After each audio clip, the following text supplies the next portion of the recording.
예수 닮기를 원합니다. 우리가 이 찬양을 함께 부르면서 주님을 예배했습니다. 예배했는데 주님이 이런 생각을 하게끔 이런 생각을 주신 것 같아요. 어떤 생각이냐면 한국의 20대 초반의 대다수의 남성들이 경험하는 것 중에 하나가 군대 생활입니다. 근데 군대 생활 들어가서 가장 먼저 경험하는 한 내용 중에 하나가 이제 관등성명을 대는 건데 저도 그런 경험이 있습니다. 관등성명을 그냥 대는 건 아무렇지 않을 수 있는데 외국 군대라도 이런 문화? 이런 것을 요구하는 부분이 있는지는 모르겠습니다만은 저희가 이등병 때 경험하는 것 중에 하나가 자다가도 실수로 누군가가 지나가면서 자고 있는 저를 건드렸을 때, 자고 있는 그 이등병을 건드렸을 때에 그 자리에서 바로 일어나서 관등성명을 대야 합니다. 그러지 않으면 군기가 빠졌다 해서 얼차례도 받고 저희 때는 맞기도 하고 이런 일들이 있었는데 저는 그 찬양을 하면서 이런 생각이 들어왔습니다. 그러면서 우리가 어떤 상황 속에서 어떤 환경 속에서 어떻게 처해 있더라도 누군가가 우리를 툭 건드렸을 때에 나는 예수님만을 원합니다. 나는 예수님만을 알기를 원합니다. 예수님 한 분만으로 충분합니다. 다른 것을 다 내가 잃어버린다 할지라도 그분만을 내가 알 수 있다면 나는 그 자리에 있겠습니다. 이런 생각이 하나 들어오고요. 여러분들도 그랬으면 좋겠다는 게 있고요. 또 하나는 어떤 생각이 또 들었냐면 지난주에도 우리가 그런 이야기를 교제하면서 잠시 나눴던 것 같기도 한데 아니면 다른 쪽 상황에서 제가 그런 이야기를 했나 그런 이야기를 들었습니다. 6.25 때 어떤 마을에 공산당이 왔을 때에 사람들을 하여금 총으로 유업하면서 예수님 사진을 놓고 밟고 지나가든지 침을 뱉고 지나가든지 이러면 살려주겠다고 다 지나갔는데 어린아이 하나가 그 사진을 붙잡고 울었던 그 기억, 그 글을 읽었는지 이야기를 들었는지 이게 사실이냐 아닌지 개인적으로 알지 못합니다만은 그런 이야기를 나눴던 기억이 있는 것 같은데요. 오늘 또 예배 시간에 그 장면이 떠올랐습니다. 우리 그룹 속에서 제가 속한 그룹 속에서 그러한 일이 발생한다면 저는 어떤 아이디어가 떠올랐냐면 제가 제일 먼저 앞에 나가야겠다 생각을 했습니다. 제가 제일 먼저 모든 사람보다도 제일 먼저 앞에 나가서 만약 그 앞에 사진이 놓여 있다면 그것을 제가 품고 가슴속에 품고 다른 모든 사람들이 그렇게 넘어지지 않을 수 있는 길을 차단해야겠다는 생각이 이렇게 들어왔는데 예수님을 원한다면 예수님을 안다면 예수님을 정말로 내가 소중히 생각할 수 있다면 우리에겐 그런 태도가 나오지 않을까 생각이 듭니다. 제가 그 상황 속에서 진짜 그렇게 할 수 있는지 저는 캐스입니다. 저는 자신하지 않습니다. 그런데 오늘 예배 속에서 그런 생각이 들었는데 내가 그래야겠다 이런 마음이 들었는데 저는 여러분 모두도 그러한 결단을 하는 매일의 삶이 되었으면 좋겠습니다. 그렇게 예수님을 사랑할 수 있는 은혜가 우리 가운데 있었으면 좋겠습니다. 그 마음으로 예배를 드리고 그 마음으로 하루를 살아가면서 주님을 묵상하고 주님을 아는 자리에 저와 여러분이 날마다 걸어가는 그런 하나님의 사람들이 되었으면 좋겠다는 마음이 있습니다. 이 이야기를 나누면서 오늘 주님이 주신 말씀을 나누도록 하겠는데 먼저 기도하고 말씀을 나누도록 하겠습니다. 기도하겠습니다. 주님, 우리에게 듣는 마음을 주시고 깨닫는 마음을 주셔서 주님을 알게 하옵소서.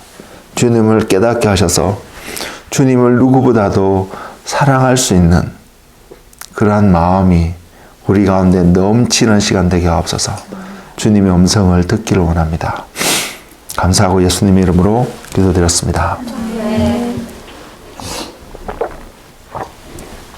오늘 주신 말씀은 요한복음입니다. 요한복음 17장 3절입니다. 이 한 절의 말씀을 가지고 주님이 주신 마음을 나누도록 할 텐데 제목은 영원한 생명을 얻는다는 것, 영원한 생명에 대한 이야기를 좀 나누고자 합니다. 요한복음 17장 3절, John chapter 17, verse 3. 요한복음 17장 3절입니다. 제가 읽어드리겠습니다. 영생은 곧 유일하신 참 하나님과 그가 보내신 자 예수 그리스도를 아는 것이니이다. 이 말씀이 기본적으로 저와 여러분의 마음속에 깊이 각인되어지는 오늘의 시간이 되었으면 좋겠습니다. 영생은 곧 유일하신 참 하나님과 The eternal life is the only God, the only true God, and who sent Jesus. 이 두 분을 아는 것, to know, 영어로 표현을 했습니다. The eternal life is to know the only true God, and who sent Jesus Christ. 이 삶이 저와 여러분 삶 속에 각인되어져서 충만하게 드러나는 우리가 되기를 소망합니다. 저는 이 말씀을 여러분과 함께 나누기로 하면서 이런 질문을 던지면서 이야기하면서 여러분들과 함께 이 말씀을 나누기로 하는데 그 질문이 이것입니다. 여러분은 영원한 생명에 관심을 가지고 있습니까? 여러분은 영원한 생명을 얻는 것에, 내가 영원한 생명을 소유하고 살아가는 것에 정말로 관심을 가지고 계십니까? 그리고 여러분이 만약 그렇게 예스라고 아멘이라고 대답을 하신다면 그러면 영원한 생명을 얻기 위해서 여러분은 지금 무엇을 하고 계십니까? 라는 질문을 하면서 오늘 말씀을 나누고자 합니다. 분명히 사람들의 생각, 사람들이라면 세상에 있는 모든 사람들입니다. 그 사람들의 생각 속에, 마음 속에 죽지 않고 오래 살고자 하는 마음은 분명히 있다고 생각합니다. 저는 이것을 욕망이라고 표현하겠습니다. 그런 욕망이 분명히 있다고 생각합니다. 그렇다면 그것을 채우기 위해서, 그것을 이루기 위해서 과연 그 사람들은 그것을 이룰 수 있는 영원한 생명을 얻을 수 있는 길에 대해서 소개받았을 때에 그 사람들은 가기를 원할까요? 아마 여러분들 생각 속에 많은 사람들이 그렇지 않다라고 대답할 수 있을 것입니다. 그래서 많은 사람들 속에 영원한 생명, 죽지 않고 오래 살기를 원한다고 표현하는 그 마음이 저는 욕망이라고 표현하는 것입니다. 그리스도인된 우리들, 더욱이 영생을 주시고자 하시는 하나님을 믿는다고 말하는 우리들은 과연 그 영생을 얻기 위해서 똑바른 바른 여정들을 걸어가고 있는지 우리 자신을 한번 점검해 보는 시간이 되었으면 좋겠습니다. 영생을 얻는다는 것 또는 구원을 얻는다는 것, 이것은 같은 표현입니다. 그리고 그 결과는 동일한 것을 분명히 말하고 있습니다. 그래서 분명히 우리가 말씀을 통해서 또 지금까지 배워왔던 것을 통해서 아는 것은 우리가 구원을 얻기 위해서, 영원한 생명을 얻기 위해서 우리가 무엇을 해야 되는 것은 분명히 없습니다. 이것은 조건이 될 수가 없습니다. 우리가 무엇을 한다고 해서 영원한 생명 구원을 얻지는 분명히 않을 것입니다. 그럼에도 불구하고 우리는 무언가를 해야 되는 그러한 여정 속에 있다는 사실은 부인할 수 없습니다. 그래서 우리가 영생을 얻는다는 것은 어떤 것을 할 수밖에 없는 그 삶이 우리 앞에 놓여 있는 것이고, 그래서 우리가 이것을 함으로 영생을 얻는다고 보장되어지는 것이 아니라 영생은, 구원은 하나님의 선물로 우리에게 주어지는 것이지만 우리가 그것을 얻었고 그 얻는 자리에 있다라는 것은, 그 여정 가운데 있다는 것은 이것이 반드시 나타날 수밖에 없음을 우리는 기억했으면 좋겠습니다. 이것이 우리가 무언가를 하게 된다는 것입니다.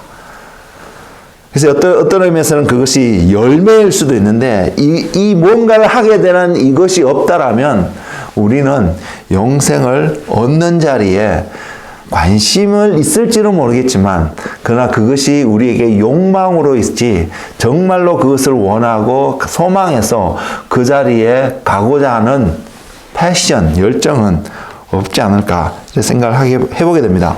그런 차원에서 저와 여러분이 이 오늘의 말씀을 한번 경청하는 시간이 되었으면 좋겠고 하나님이 무엇을 말씀하고 있는지 살펴보는 시간이 되었으면 좋겠고 우리가 영원한 생명을 얻는 것, 구원을 얻는 것에 대한 각자가 어떠한 개념을 가지고 지금 이것을 바라보고 있는지 자신의 생각들을 한번 점검해보는 시간이 되었으면 좋겠습니다. 그리고 그렇게 해서 이 질문에 영원한 생명을 얻는 것에 관심이 있습니까? 또한 그 영원한 생명을 얻기 위해서 우리는 무엇을 하고 있습니까? 라는 질문에 답을 해볼 수 있는 우리가 되었으면 좋겠습니다.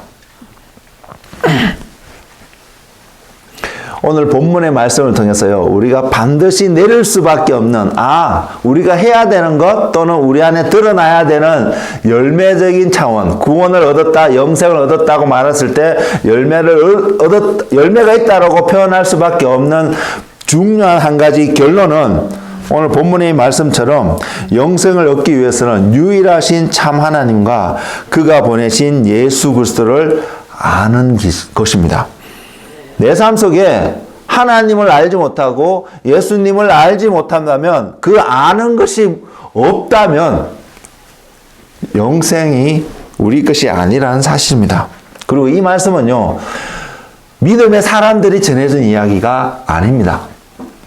이것은 말씀이 육신이 되어져서 우리 가운데 오신 예수님께서, 말씀이신 그분께서, 하나님 그분 자신께서 직접적으로 우리에게, 제자들에게 먼저는 전하셨고 이제 우리에게 들려지는 음성이기 때문에 우리는 이 말씀에 대해서 조금의 예외도 적용해 줄 수 있는 룸이 없습니다. 우리는 우리의 삶이 정말로 이 말씀에 부합한 삶인지 살펴보고 우리의 삶을 그 말씀에 부합시키는 것 외에는 방법이 없다는 사실 우리는 기억을 했으면 좋겠습니다. 그래서 영원한 생명에 대한, 무엇이 영원한 생명이냐 라고 말했을 때 우리가 호흡하고 살아가는 그것이 아니라 그리스도를 아는, 그것이 영원한 생명인 것을 명확하게 아는 은혜가 우리에게 있기를 원합니다. 그리고 우리가 영원한 생명을 얻었다는 것은 저와 여러분이 그리스도를, 하나님을 안다는 것을 전제하고 있다는 사실입니다. 내가 하나님을 모르면 우리는 다시 이렇게 질문해 볼 수 있습니다. 내가 영원한 생명을 얻지 못했구나 라고 이렇게 조금 너무 단순한 어떤 결론적인 한 메시지일 수 있지만, 말씀일 수 있지만 우린 그렇게 우리 자신을 점검해 볼 필요가 있습니다. 그래서 내가 영생을 얻었다는 것은 바로 하나님을 아는 지식, 하나님을 아는 은혜가 우리 삶 속에, 내 삶 속에 있다라는 것이 확인되어지는 저와 여러분이 되기를 원합니다. 오랫동안 교회는요, 구원의 확신을 강조해 왔습니다. 이것은 굉장히 중요한 교리이기도 하고 필요한 삶이라고 생각합니다. 그럼에도 불구하고 이 구원의 확신이라는 이 프레이즈 속에 수많은 문제점이 또한 들어가 있음을 부인할 수 없습니다. 그 이유는요, 여러 가지 것들을 이야기할 수 있겠지만 중요한 한 가지 이유는 구원의 확신이라는 것이 내 안에서 내가 뭔가 확신한다고 확정되어지는 사건은 분명히 아닙니다. 이것은 내가 확신을 갖고 살아가는 것은 너무나 중요함에도 불구하고 내가 확신한다고 그 사람이 구원을 얻는 것은 아닙니다. 이 구원의 확신은 하나님으로부터 주어져야 된다는 사실입니다. 그래서 내가 입술로 아무리 나는 구원의 확신이 있습니다 라고 고백하는 그것이 이 결과를 당연히 보장해 주지는 않기 때문입니다. 그래서 이 구원의 확신이라는 교리가 굉장히 중요하고 믿는 우리들에게 필요함에도 불구하고 너무나 많은 오류들을, 잘못된 것들을 우리 삶 속에 가져다 주었다는 것을 분명히 말씀드릴 수 있습니다. 왜냐하면 구원의 확신은 내 생각이 내가 무엇을 믿느냐 하는 것이 아니라 하나님의 말씀에 근거한 나의 신앙의 믿음의 고백이어야 되기 때문입니다. 내가 하나님 말씀을 모르는데, 하나님을 알지 못하는데 이런 고백을 할 수 있을까요? 정말로 진정한 말씀이 인정하는 그 확신을 주는 그 고백을 할 수 있느냐 말입니다. 말씀에 근거한다는 것은 말씀을 통해 나의 삶 속에 어떠한 열매, 즉 구원의 확신을 확정케 할 만한 어떠한 열매가 그 사람의 삶 속에서 맺어지고 있음을 말합니다. 온전하게 맛있는 그러한 열매를 이야기하지 않습니다. 그 열매가 맺을 수 있는 조건이 형성되어지고 그 조건 속에서 열매가 자라나가는 그 삶. 어떤 사람은요, 이제는 정말로 먹기에 너무나 맛있는 아름다운 열매를 맺는 사람이 있을 수 있는 반면에 어떤 사람은 아직 먹기에는 떨떠름하고 온전치 않은, 그러나 그 열매가 맺혀져 가는 모습에 있는 사람들도 있을 수 있을 것입니다. 그렇지만 이 모든 사람들의 공통적으로 나타난 한 특징은 열매를 맺어간다는 것입니다. 어떠한 열매? 구원의 확신을 확정케 해주는 어떠한 열매 말입니다. 우리 안에 그런 열매가 보여지기를 원합니다. 저와 여러분이 이 질문 앞에, 이 말씀 앞에 섰을 때에 바로 그러한 모습들이 우리 삶 속에서 나타나지는 권해가 있기를 원하고요. 그 한 열매를 오늘 본문의 말씀 속에서 분명히 우리는 말씀할 수 있습니다. 하나님을 아는 것과 예수 그리스도를 아는 것이라고 말입니다. 그럼 우리는 그렇게 질문할 수 있겠죠. 나는 유일하신 참 하나님. 굉장히 중요한 표현입니다. 그냥 하나님이 아닙니다. 영어로는 그냥 God으로 표현되어지는 I know God, 이 의미가 아닙니다. The only true God. Do you know it? Do you know Him? Who is the only true God? 바로 이것을 아는 것입니다. 유일하신 참 하나님을 저와 여러분이 알고 있냐는 것입니다. 그 아는 열매가 내 삶 속에서 어느 시점부터 그 열매가 자라져 가고 있는가, 이것이 굉장히 중요한 거고요. 또 하나는 바로 이 유일하신 참 하나님께서 보내신 자 예수 그리스도를 아는 지식이, 아는 삶이 여러분 삶 속에 자라져 가고 있느냐, 성장하고 있느냐라는 질문입니다.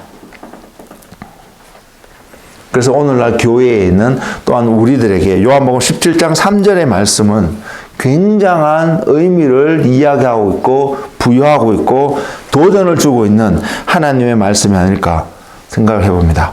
이 관점을 통해서, 이 생각을 통해서 이 말씀을 바라보고 우리 삶 속에서 바로 어떠한 대답을 할 수 있는지 대답할 수 있는 저와 여러분이 되기를 원합니다.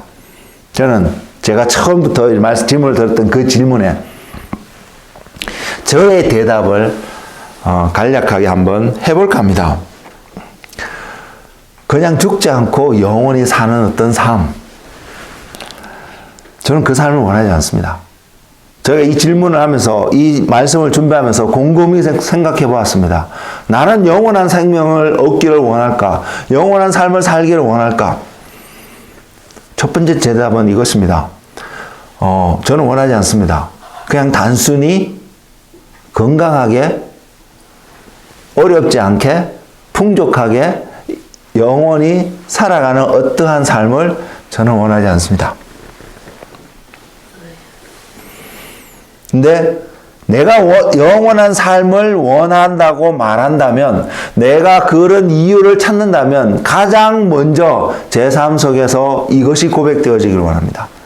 그 고백이 뭐냐면 예수님을 알기를 원하기 때문에, 내가 하나님을 알아야 하기 때문에, 하나님을 경험해야 되기 때문에, 내가 예수님을 더 깊이 알아야 되기 때문에 저는 영원한 삶을 원합니다 라고 고백하고 싶습니다. 굉장히 다른 의미를 준다고 생각합니다. 왜냐하면요, 하나님이 여러 가지 이유가 있을 텐데 제가 깨닫는 한 가지 명확한 이유는 하나님이 우리에게 영원한 생명을 약속하시고 부여해 주신 한 가지 이유가 영원이라는 시간조차도 하나님을 알기에 부족하기 때문입니다. 제가 종종 여러분에게 그런 표현을 합니다. 하나님이라는 그분 자체는 영원이라는 시간, 영원은 시간 개념이잖아요. 이 영원한 시간의 개념 beyond, 바깥에 계신 분이라는 것을 분이 하나님이시기 때문입니다. 그래서 우리에게 영원의 시간이 주어졌다는 것은 그만큼 하나님을 알기에 어마어마한 우리가 상상도 못하는 시간이 필요할 정도로 하나님은 크신 분이라고 우리의 언어로서 겨우 표현할 수 있습니다. 그 하나님을 알기를 원하기 때문에 저는 영원한 생명을 갖기를 원합니다. 그렇지 않다면 그것이 내 안에 중요하고 첫 번째로 이유가 되어져 있는 삶이 아니라면 저는 더 이상 그 영원한 생명을 구하는 삶을 살고 싶지 않기 때문입니다. 제가 오늘 죽더라도 그 죽는 그 순간에 하나님을 다 알 수만 있다면 저는 생명과 그 하나님을 아는 것과 바꾸고 싶다는 것이 저의 솔직한 고백입니다. 이 고백에 부합한 삶을 살아가느냐? 아닐 수 있습니다. 여전히 연약함이 있기 때문에요. 그러나 저의 삶의 목적은 삶이 증거되어지는, 열매되어지는 모습은 바로 이 삶이기를 원한다는 것입니다. 그래서 부족하지만 오늘도 그러한 삶을 살아가는 한 걸음의 여정을 딛는 순례자의 삶, 믿음의 삶, 하나님을 바라보고 주님을 따라가고자 하는 바로 그 삶이기를 소망한다는 것이 저의 정직한 고백입니다. 여러분의 고백은요? 여러분은 하나님 앞에서, 사람들 앞에서 여러분의 진솔된 그 고백은 어떠한지 오늘 말씀 앞에서 여러분들이 하나님 앞에서 고백하며 점검해 볼 수 있는 그런 시간이 되었으면 좋겠습니다. 예수님은 내가 많은 것들 가운데 한 가지 더 알기를 원하는 하나의 목적이 아닙니다. 주님은 우리의 the only purpose, 우리 안에 유일한 목적으로 우리 삶 속에서 세워져 있기를 원합니다. 다른 모든 이 땅에서 삶은 그분을 알아가는 데에 그냥 하나의 도구로서, 하나의 환경으로서, 여건으로서 우리가 이런 것들을 통해서 좀 더 주님을 알 수 있기 때문에 취할 수 있고 누릴 수 있는 어떤 것들이 되기를 원합니다. 우리 삶 속에 예수님이 그렇게 목적이 되어질 때에 우리는 영생을 얻을 수 있지 않을까요? 반대로요. 예수님을 알고자 하는 마음, 알면 좋지 뭐. 이런 마음. 예수님을 경험하면 좋지 뭐. 이런 마음. 이런 부수적인 마음으로는 하나님을 소유할 수 있고 영원한 생명을 얻지 못하지 않을까요? 이것의 차이점을 깨닫는 은혜가 저와 여러분 삶 속에 충만했으면 좋겠습니다. 이것은 주어진 은혜가 주어지지 않으면 우리는 절대로 깨닫지 못할 것입니다. 왜? 우리 삶 속에 이런 메시지를, 이런 이야기를 이제 많이 듣기 때문에요. 우리는 우리의 삶의 한 부분 속에 예수님을 원합니다. 예수님을 알기를 원합니다는 고백들이 다 나오기 때문에 말입니다. 예수님을 알기를 원한다는 고백이 나오기 때문에 이것이 부합한 것이 아닙니다. 그 고백이 여러분 삶 속에 가장 우선순위가 되어져 있고 이 우선순위를 만족하기 위해서 다른 모든 삶들은 그것을 채우기 위한 하나의 조정되어질 수 있는 그러한 삶의 모습으로 여러분의 삶들이 훈련되어져 갈 때에 우리는 정말로 예수님을 원하는 그 삶 속에 내 삶이 올인하고 있다고 표현할 수 있을 것입니다. 그러나 오늘날 교회 안에 수많은 사람들이 이 이야기를 알지만 깨달았지만 느끼고는 있지만 그러지 못하고 있는 것을 많이 바라봅니다. 어떻게 예수님의 아는 것이 들어지냐면 예수님을 알면 좋지 뭐.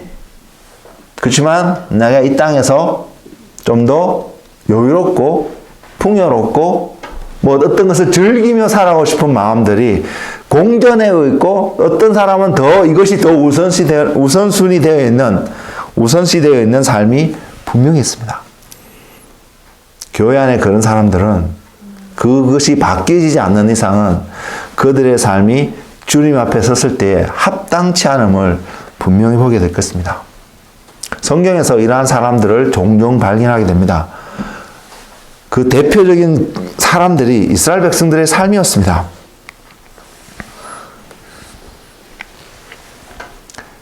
출애굽했던 그때의 삶도 그렇고요. 또한 예수님께서 이 땅에 거느실 때 그들 예수님께 나왔던 많은 유대인 백성들에게 주님이 하셨던 한 말씀, 그 말씀이 요한복음 5장 39절에서 40절에 있는데요. 그 말씀이 이렇게 기록되어 있습니다. 너희가 성경에서 영생을 얻는 줄 생각하고 성경을 연구하거니와 이 성경이 곧 내게 대하여 정언하는 것이니라. 그러나 너희가 영생을 얻기 위하여 내게 오기를 원하지 아니하는도다. 자, 이 말씀을 이스라엘 백성들, 오늘날 교회에서 예수님이 우선시 되어져 있는, 가장 먼저 되어 있지 않는 어떠한 사람들의 모습과 오버랩하면서 설명해 드리면, 자, 먼저는 성경에서 영생을 얻는 줄 생각한다는 것입니다. 이렇게 표현할 수도 있습니다. 성경을 통해서 영생을 얻을 수 있다는 것을 믿는다는 것입니다. 그래서 성경을 보고 성경을 배우는 자리에 그 사람들이 간다라는 것을 이야기하고 있습니다. 이스라엘 백성들이 그러한 사람들이었습니다. 특히 예수님 시대에 예수님께 나왔던 많은 사람들, 더군다나 이 말씀의 1차적으로 대상이 되었던 바리새인과 서기관들과 같은 이런 사람들, 누구보다도 성경을 연구했던 사람들입니다. 왜? 그곳에 영생이 있는 줄을 알았거든요. 니고데모가 그래서 예수님을 찾아왔습니다. 그러지 않았으면 그는 찾아오지도 못했을 것입니다. 그래서 성경에서 그것을 이야기하고 있다는 거, 오늘날 교회 안에 있는 많은 사람들이 하나님의 말씀 속에서 영원한 생명을 이야기하고 있다는 거 모르는 사람들이 있을까요? 아마 대부분의 사람들은 알고 있습니다. 그래서 또한 저희도 그것을 많이 강조를 하지만 말씀을 읽으라고 이야기를 합니다. 말씀을 가까이 하라고, 성경 공부를 해야 된다고 이야기를 합니다. 그래서 우리도 읽고 그런 모임에 참여하고 그래서 깨닫는 은혜들도 또한 우리에게 있었다고 고백을 합니다. 근데 이 성경은요, 이 성경은 분명히 한 분을 가르치고 있는데 그것은 바로 예수 그리스도를 가르치고 있습니다. 그 예수님에 대해서 예수님을 알 수 있게끔 해주는 가장 좋은 통로라고 표현할까요? 툴이라고, 도구라고 표현할까요? 그것이 하나님의 말씀인 성경인 것을 분명히 이야기하고 있습니다.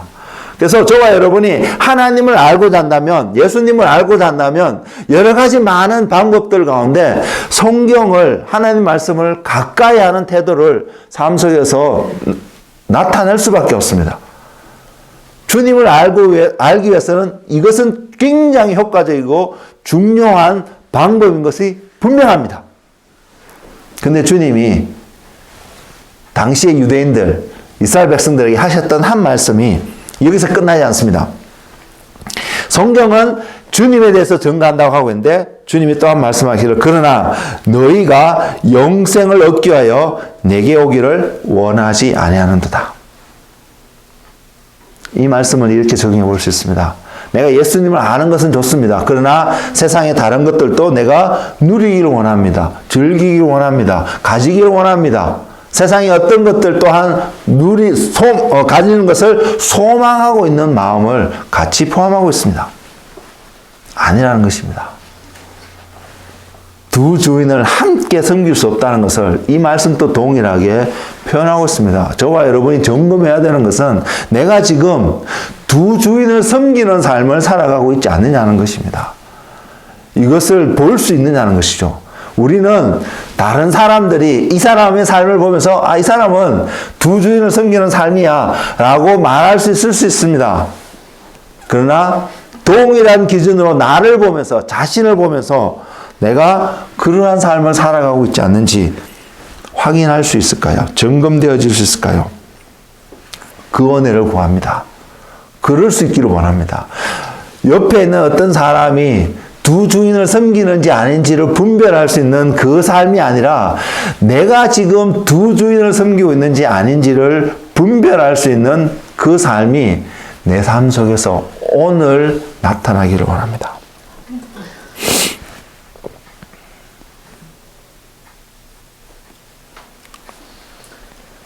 저와 여러분은 오늘 왜 교회에 와서 예배를 드리고 있나요? 또한 질문해 볼 수 있습니다. 어떻게 하면 주님을 알 수 있을까요? 우리가 정말로 똑똑하고 지혜가 많고 경험이 많으면 주님을 알 수 있을까요?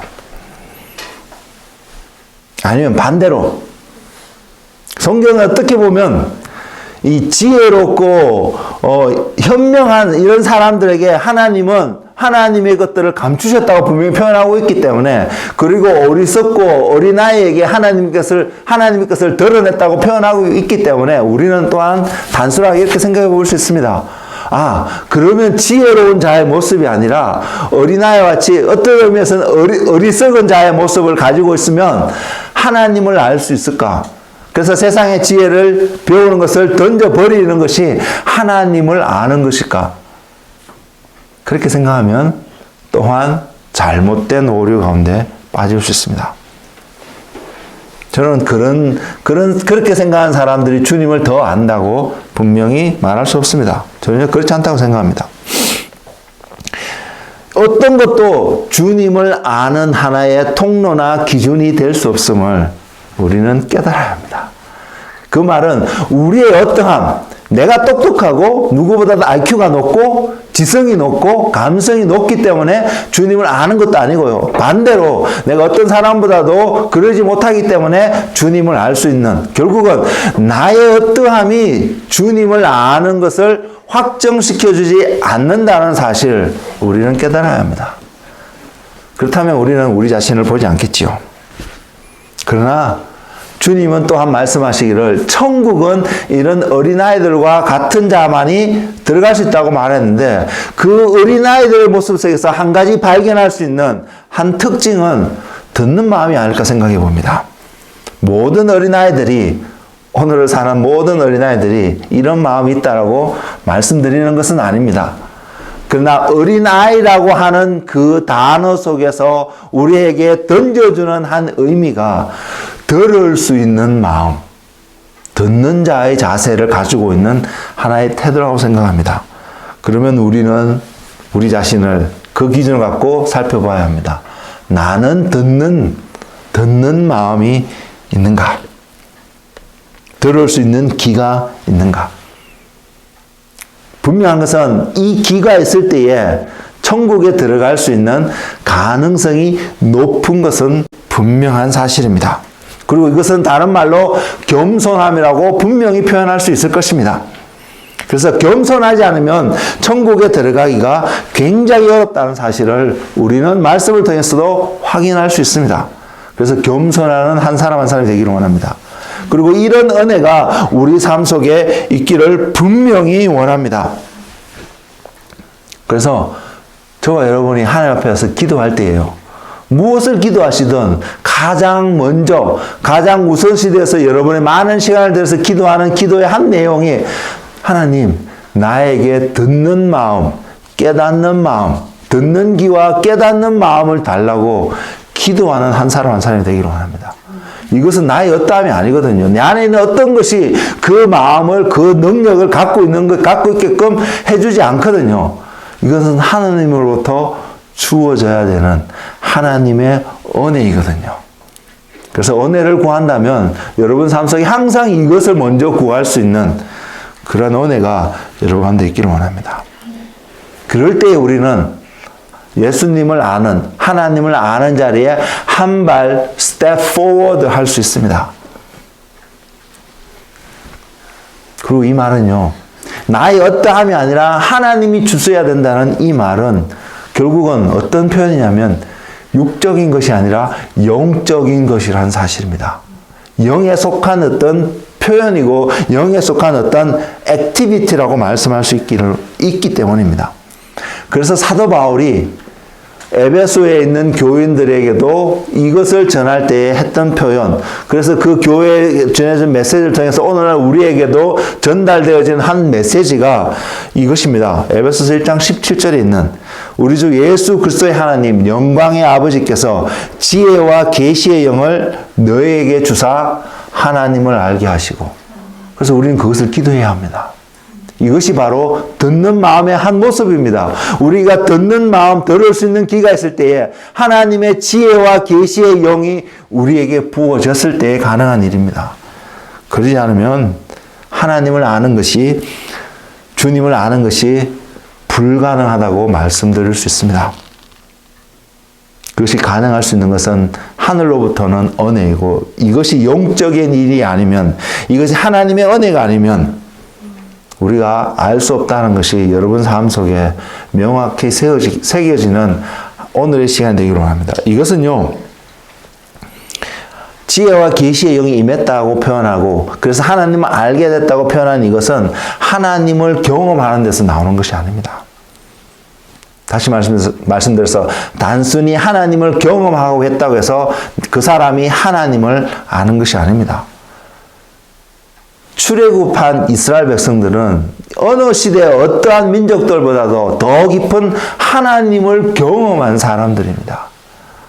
그럼에도 불구하고 성경은 하나님이 그들에게 듣는 마음, 듣는 귀와 깨닫는 마음을 주지 않았다라고 성경은 기록하고 있습니다. 그래서 그 결과가 어땠나요? 히브리서 기자는 표현하고 있습니다.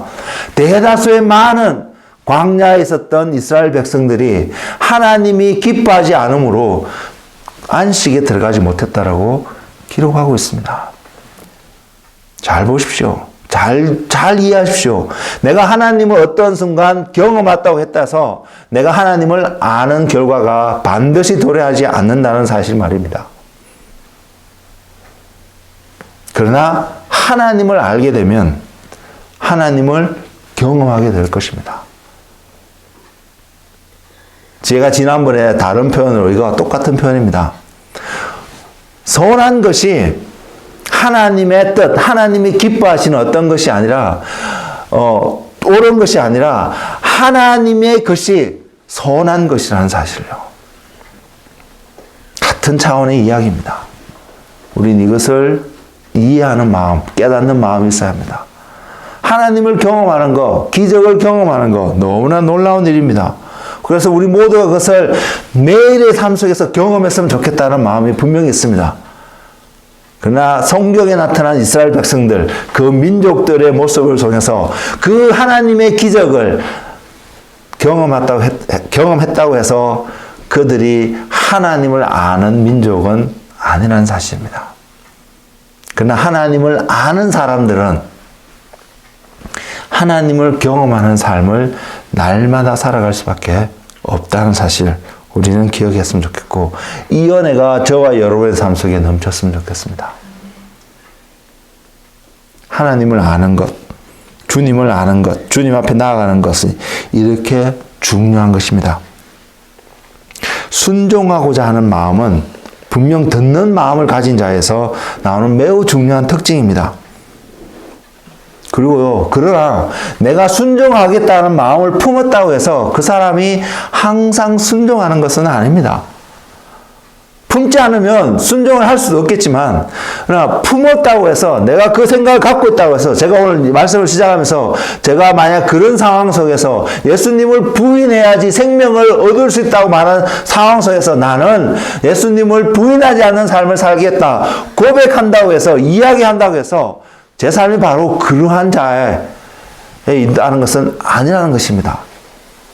순종하고 싶다고 해서 순종하는 삶은 아니라는 것입니다. 그러나 순종하는 사람은 평소에 나는 순종하는 삶을 살고 싶습니다 라고 고백하는 그것이 진짜 고백이라는 사실이죠. 그리고 이것은 그냥 이루어지는 것이 아닙니다. 그곳에는 싸움이 있습니다. 갈등이 있습니다. 주님이 이것을 모르는 바가 아닙니다. 우리의 결론은 순종해야 되는 어떠한 결론이지만, 그러나 이 자리까지 가기까지 우리 안에 갈등이 있음을 저도 알고요, 여러분도 알고요, 예수님은 더 잘 알고 계십니다. 그래서 때로는요, 순종을 함으로 승리하는 삶을 경험하기도 하고요. 때로는, 내가 순종했어야 되는데. 그 말은 어떠한 영역에서 내가 실패했고, 무너지는 삶의 영역이 있었다는 것을 분명히 보여주고 있습니다. 패하는 경우들도 있다는 사실입니다. 그래서 우리의 어떠함이 아니라는 것입니다. 우리의 어떠함으로는 이것을 극복하고 이기며 갈 수 없다는 것입니다. 내가 이것을 어떤 깨달았고 알았다고 해서 되어지는 문제가 아니라는 것입니다. 하나님을 한번 경험했다고 해서 되어지는 문제가 아니라는 것입니다.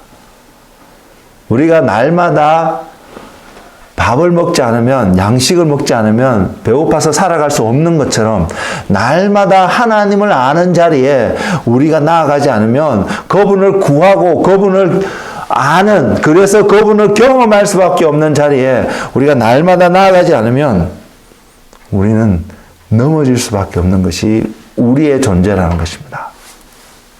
그래서 우리 안에 이런 하나님의 은혜가 넘쳤으면 좋겠습니다. 어떤 은혜요? 날마다 하나님을 구하고 그 자리에 나아갈 수 있는 그 은혜 말입니다. 이것은 하늘로부터 부어져야 하며, 이것은 주님이 주시는 기름 부으심 속에서 우리는 그런 삶을 살아갈 수 있습니다. 그래서 이것은 영적인 것입니다. 육의 것이 아닙니다. 우리에게 속한 것이 아니라는 것입니다. 그런데 우리가 해야 되는 한 가지가 있습니다. 이것이 오늘 제가 여러분에게, 주님이 우리에게 전하려고 하는 핵심적인 한 본문적인 바디에 있는 내용입니다. 우리 삶 속에 행해져야 되는 것이 있습니다. 그것은 무엇이냐면요, 마음을 다스리고 가꾸는 일입니다. 우리의 마음이 다스려지고 가꿔져야 합니다. 주님이 이것을 마태복음 13장에 나와 있는 씨 뿌리는 비유 속에서도 그것을 우리에게 설명하고 있습니다. 먼저는 마태복음 13장에 이렇게 시작하고 있습니다. 씨 뿌리는 자가 씨를 뿌리러 나가서, 그리고 뒤에 주님께서 설명하지만 이 뿌리너지는 씨가 하나님의 말씀인 것을 분명히 이야기하고 있습니다. 근데 우리가 마음을 가꿔야 되는 차원에서 이 말씀을 바라보면요, 주님이 설명하기를 거기에 네 종류의 밭이 있음을 이야기하고 있습니다. 하나는 길가라고 말합니다. 또 하나는 돌밭이라고 말합니다. 또 하나는 가시덤불이라고 말하고, 나머지 하나는 좋은 밭, 옥토라고 표현되어져 있습니다. 네 가지를 설명하고 있지만, 그러나 그 비유를 통해서 우리가 확인할 수 있는 것은 두 종류의 밭입니다. 하나는요, 열매를 맺는 밭이고요, 하나는 열매를 맺지 못하는 두 종류의 밭입니다. 그리고 이 밭이 열매를 맺어지기 위해서는 씨를 뿌린다고 모두가 열매를 풍성하게 맺지 않습니다. 씨를 뿌렸으면, 뿌리지도 않으면 열매를 맺을 수는 없겠지만, 씨를 뿌렸으면 열매를 맺도록 가꿔야 합니다. 여러분, 길가나 돌밭이나 가시덤불밭이나 좋은 옥토밭이나 거기에 부어진 하나님의 은혜는 동일할 수 있습니다. 햇빛을 늘 받을 수 있고요, 때에 따라서 물의 공급도 받을 수 있습니다. 모두가 동일한 환경 속에서 하나님의 어떤 것, 자연스럽게 주어지고 약속되어진 어떤 것들을 받을 수 있는 밭들이라는 사실입니다. 근데 결과가 너무나도 달랐습니다. 그것은 그 밭의 주인이 그 밭을 어떻게 가꾸었냐는 것입니다. 포도원에 작은 여우가 들어가서 포도원을 망치는 것을 막아야 된다고 성경은 이야기하고 있습니다. 그리고 또 아가서에서 그 밭을 우리의 마음이라고 표현하고 있고, 이 마음에서 나오는 향기로 주님을 기쁘게 해야 된다는 그러한 표현들이 아가서에서 또한 나오고 있습니다. 그래서 우리는 이 밭이 우리의 마음인 것을 알게 되는데, 깨닫게 되는데, 이것을 가꿔야 된다고 말합니다. 길가에 있는 밭, 돌밭에 있는 밭, 가시덤불 같은 밭, 그리고 옥토의 밭, 이 이것에 가장 큰 한 차이점을 둔다면요. 여러분에게 옥토라는 좋은 밭이라는 밭을 주어졌는데 모든 사람들이 밟고 지나갈 수 있도록 그것을 내어놓는다면 그것은 머지않아 길가와 같은 밭이 될 것입니다. 울타리를 칠 수 있어야 된다는 것이죠. 아무나 들어와서 그 밭에서 무언가를 막 할 수 있게끔 내버려 두면 안 된다는 것입니다. 가꾸는 작업이 필요하다는 것입니다. 내가 좋은 밭이냐, 길가냐, 그 밭의 상태가 어떠냐, 처음부터 어떤 사람은 길가 같은 밭으로, 어떤 사람은 옥토로, 어떤 사람은 돌짝 같은 밭으로 주어지지 않는다는 것입니다. 근데 그 밭이 그렇게 나타낼 수밖에 없는 한 이유는요, 우리 모두가 죄 가운데 태어나긴 존재이기 때문이다. 죄 가운데 살아가기 때문에 죄라는 것에서 우리가 떼야 뗄 수 없는 그 관계에 있기 때문에 어떤 사람은 길가와 같은 밭, 어떤 사람은 좋은 밭과 같은 다른 형태의 모습을, 밭들의 모습을 발견할 수는 있습니다. 그러나 그것을 가꾸기에 따라서 길가와 같은 밭도 결국은 물론 옥토가 되기 위해서는 더 많은 노력과 시간들이 필요할 수는 있겠지만 그러나 가꿈에 따라서 길가와 같은 그 밭도 결국은 옥토와 같은 밭으로 바뀔 수 있음을 우리는 경험적으로 알 수 있지 않나요?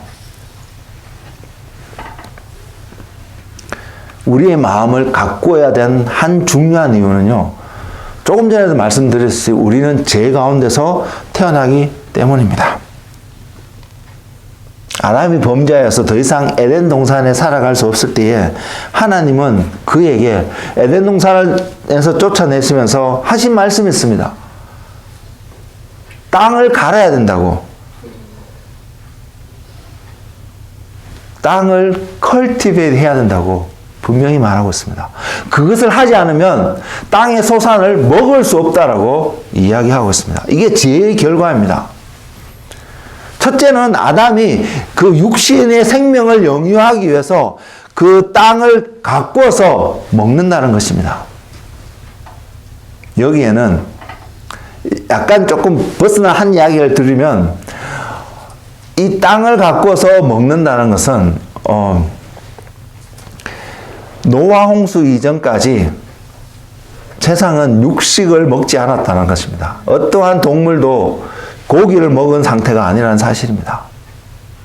그래서 진화론의 그런 진화론적인 주장은 틀렸다는 것을 성경은 보여주고 있는 한 부분이 이 영역입니다. 그래서 하나님 말씀이 얼마나 정확하게 우리에게 나타나고 있는지, 그리고 노아 홍수 이후에 하나님께서 노아와 그 사람들에게 육류를 먹을 수 있도록 허용하고 있는 장면이 성경에 나오고 있습니다. 그렇게 하나님께서 참 세밀하게 그것을 설명하고 있는데 우리가 육신의 것들을 필요를 채우기 위해서 먹는 방법이 땅을 갈아야 된다는 것을 아담에게 분명히 이야기하고 있습니다. 사냥해야 되는 것을 말씀하고 있지 않다는 이야기를 드리는 것입니다. 그리고 또 하나는 그 말씀이 명확하게 창세기 3장 23절에 나오는데 땅의 소산을 얻기 위해서 땅을 갈아야 된다는 것은 그 이전에 나오고 있는 말씀입니다. 그리고 창세기 3장을 마무리하면서 하나님이 아담에게 하셨던 말씀이 반복해서 하셨던 말씀이 여호와 하나님이 에덴 동산에서 그를 내보내어 그의 근원이 된 땅을 갈게 하시니라. 이것을 잘 보셔야 합니다. 물론 흙으로 만들었기 때문에 그의 근원이 된 땅이라고, 땅이 그의 근원인 것이 이해가 되겠지만 그렇다고 왜 하나님이 근원이 된 땅을 갈게 하셨을까요? 아닌 거죠. 이게는 영적으로 의미하는 바가 있습니다. 그래서 우리가 이것이 우리의 마음인 것을 알고 있습니다. 주님은 사람이 무엇을 먹느냐 해서 그 사람을 더럽다고 표현하는 것이 아니라 그 사람의 마음속에서 나오는 어떠한 것들이 그 사람이 정결한지 더러운지 부패한지 거룩한지 분별하게 된다고 분명히 말씀하셨습니다. 하나님은 아담에게 바로 이것을 이야기하고 있습니다. 그 범죄함으로 말미암아 불순종함으로 말미암아 죄 가운데 이제는 살아가게 된 아담이 해야 됐던 것은 그 죄를 다스려야 했던 것입니다. 그의 마음을 경작해야 됐던 것입니다. 그래서 죄 가운데서 벗어난 삶을 살아야 되는 것입니다. 우리는 이 분리하고 싶지만 분리할 수 없는 이 죄를 분리하는 것이 우리 안에 있는 것이 아니라 주님의 피로 말미암아 우리는 더 이상 죄와 연합되어지 않을 수 있음을 말씀을 통해서 확인받습니다. 그리고 우리가 그 믿는 자리에 가면 이제는 우리 삶 속에 무엇을 하면 이것을 다스리는 삶이 우리에게 필요합니다. 마음을 경작하는, 밭을 가꾸는 삶이 우리에게 필요합니다. 아담에게 하나님이 하셨던 말씀은 바로 이것입니다. 사람이 떡으로만 사는 것이 아니라 여호와 입에서 나오는 모든 말씀으로 사는 것을 다른 버전으로 아담에게도 하나님은 표현하셨다고 믿습니다. 하나님의 말씀은 우리의 영을 강건케 하는, 우리의 영을 튼튼하게 하는 분명한 하나님의 말씀입니다. 근데 그 말씀을 우리가 머리로 이해한다고, 머리로 깨닫는다고 해서 우리의 영이 강건해지지 않는다는 사실, 여러분 그것을 인식하기를 원합니다. 정확하게 알기를 원합니다. 우리가 말씀을 이해하는 것, 말씀을 깨닫는 것은 머리가 아니라 우리의 마음이라는 것입니다. 그래서 우리의 마음이 가꿔져야 합니다. 그리고 그 가꿔지는 방법이 하나님의 말씀이어야 합니다. 말씀으로 우리의 마음을 가꿀 수밖에 없습니다. 다른 어떤 것으로도 우리의 마음을 가꿀 수가 없습니다. 하나님만이 우리의 마음을 가꿀 수 있습니다. 그래서 영생을 얻는다는 것, 영원한 생명이라는 것은 하나님을 아는 것이고 주님을 아는 것이라고 예수님은 말씀하고 있습니다. 우리의 마음을 가꾸는 도구가 하나님의 말씀입니다. 그리고 또한 그 말씀이 우리의 마음속에서 열매를 맺게 할 것입니다. 그래서 히브리서 기자는 4장 12절에서 이렇게 말하고 있습니다. 하나님의 말씀은 살아있고 활력이 있어 좌우에 나선 어떤 검보다도 예리하여 혼과 영과 관절과 골수를 찔러 쪼개기까지 하며 또 마음의 생각과 뜻을 판단하느니. 여러분의 말씀을 접하면서, 말씀을 읽으면서, 말씀을 들으면서 우리의 마음이 분별되어져야 합니다. 성경은, 하나님의 말씀은 바로 그것을 가능케 합니다. 그래서 내가 말씀을 읽었다, 말씀을 깨달았다, 말씀을 알았다 라고 표현하는 것은 내 마음의 어떠함을 알아서 이것을 돌이키고 회개하고 그래서 말씀이 말하는 온전함으로 나아갈 수 있는 힘을 얻었다. 그래서 내가 한 걸음 더 나아갔다. 또는 더 나아가서 그에 대한 열매를 얻었다 라고 표현하는 것입니다. 하나님의 말씀이 우리의 마음을 어떻게 경작하는지 분명히 보여주고 있는 한 말씀이 히브리서 4장 12절이고요. 또 한 말씀은 디모데후서 3장 16절에 기록되어 있습니다. 모든 성경은 하나님의 감동으로 된 것으로 교훈과 책망과 바르게 함과 의로 교육하기에 유익하니. 오늘 세상이 어떻습니까?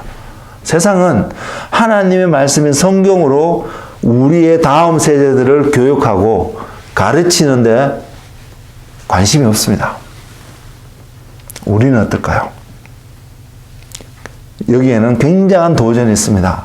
그러고 싶지만 잘 안 되는 우리의 삶에 많은 영역들이 있습니다. 그럼에도 불구하고 저와 여러분의 마음은 이렇게 세워져야 합니다.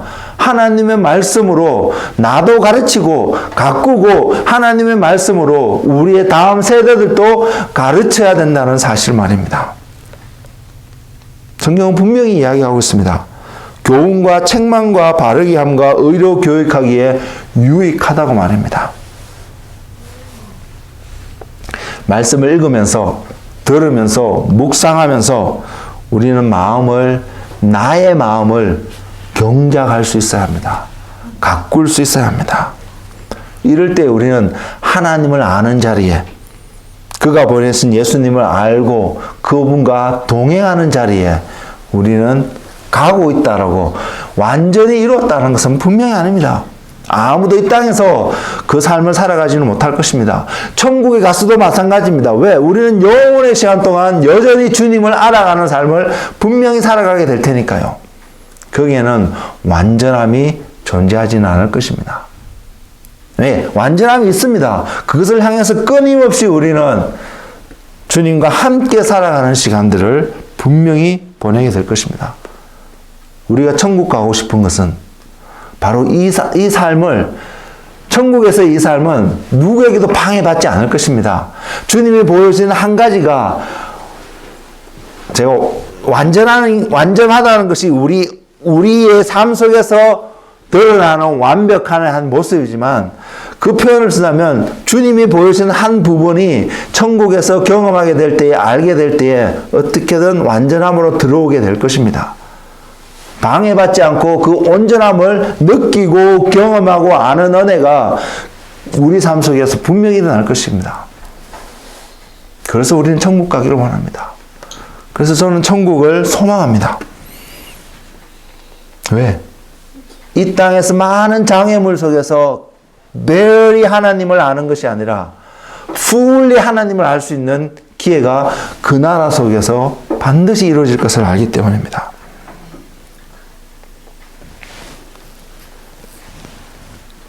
그런 사람은 하나님을 아는 자리에, 주님을 아는 자리에 머무를 수 있습니다. 성경이 영생을 주는 줄 알고 열심히 성경을 가까이 있던 서기관과 바리새인들은 정작 성경이 말씀하고 가르치는 것으로 주님께 나오지 못했습니다. 왜? 그들이 배우고 익히고 프랙티스하는 그 성경 말씀으로 그들의 마음을 경작하고 다스리지 못했기 때문이라고 믿습니다. 우리도 동일하게 그럴 수 있습니다. 하나님의 말씀으로 내 마음을 다스리고 가꾸는 일들을 게을리하고 하지 않는다면, 여러분이 많은 시간을 들여서 성경을 읽고, 내가 1년이 지났을 때 성경을 10독했습니다. 100독했습니다. 더 많은 것을 성경을 읽었습니다. 라고 고백한다 할지라도, 그래서 사람들이 여러분을 바라보고 존경의 눈으로, 감탄의 마음으로 바라본다 할지라도 하나님은 여러분을 인정하지 않을 것입니다.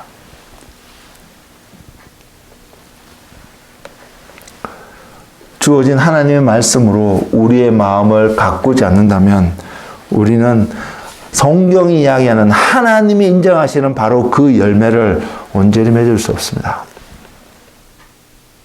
우리의 마음이 어떠한가는 분명히 드러나 있습니다. 우리는 결코 좋은 밭으로 우리의 마음은 존재하지 않을 것입니다. 왜? 우리는 죄 가운데 태어났기 때문입니다. 죄가 우리를 결코 가만히 있어도 30배, 60배, 100배의 열매를 맺을 수 있는 밭으로 내버려 두지 않을 것입니다. 근데 그럼에도 불구하고 우리가 30배, 60배, 100배 열매를 맺는 이유는 바로 가꾸어지기 때문입니다. 다스려지기 때문입니다. 무엇으로요? 하나님의 말씀으로요. 하나님의 말씀을 가까이 한다면 우리는 우리의 마음을 다스릴 수는 없을 것입니다. 그리고 우리에게 주옥 같은 하나님의 말씀이 뿌려진다고 해도 우리의 마음이 다스려지지 않으면 열매를 맺을 수 없다는 사실을 우리는 기억해야 합니다. 그래서 우리는 하나님 앞에 은혜를 구해야 합니다. 어떤 은혜요? 우리의 마음을 다스릴 수 있는 은혜, 바로 그것은 듣는 마음에서 출발한다고 생각합니다. 하나님을 놀랍게 경험했던 이스라엘 백성들이 갖지 못했던 바로 그 마음, 사도 바울의 입을 통해서 이렇게 기도하라고 권면하고 있는 바로 그 말씀, 지혜와 계시의 영이 우리에게 임하여서 하나님을 알게 되는 바로 그 은혜를 구하는 그 자리에 갈 수 있는, 그래서 그것이 낮은 자리라면 주저하지 않고 그 자리에 내려갈 수 있는 저와 여러분의 삶이 되기를 원합니다. 그런 자가 분명히 늘 기뻐하며 감사하며 쉬지 않고 기도하는 삶을 사는 자가 될 것입니다. 다시 처음의 질문으로 돌아가서 우리는 살펴봐야 합니다. 나는 왜 영생을 얻기를 원할까? 아니, 여러분 정말로 영생을 얻기를 원하는 마음이 여러분 안에 있습니까? 그러면 나는 왜 영생을 얻기를 원할까? 그럼 하나 더 나아가서 나는 지금 그 영생을 얻는 그 여정 가운데 지금 들어와 있는가? 그것이 거듭난다라는 것으로 표현될 수도 있고요. 요사이 저는 아내와 종종 그런 대화를 나누게 되는데 강을 건너는 것으로 표현을 하고 있습니다. 여러분 강을 건넜나요? 바로 내가 하나님이 찾으시는 온전한 열매가 아직까지는 맺혀지지 않는다 할지라도 그러나 그 마음을 갖고 가고 있고 그래서 언젠가는 하나님의 때에 하나님이 찾으신 열매가 맺을 수 있는 그 마음의 밭 상태, 좋은 밭의 상태로 바꿔가는 그 믿음의 여정 가운데 여러분들은 정말로 들어가 있나요? 이것이 다시 한번 점검되어지는 삶이 되기를 원합니다. 이것을 확인해보고 바라볼 수 있고 기도할 수 있고 점검하는 그 은혜가 여러분 삶 속에 있기를 원합니다. 그런 사람은 하나님을 아는 일에 모든 것을 제쳐주고 그것에 우선순위를 둘 것입니다. 어떻게 하면 내가 그 하나님을 아는 자리에 먼저 가기 위해서 우선순위를 두고 그 자리에 가기 위해서 다른 모든 삶의 영역들을 어레인지하고 컨트롤하고 조정하려고 하는 태도가 그 사람에게 나올 것입니다. 우리는 어떤가요?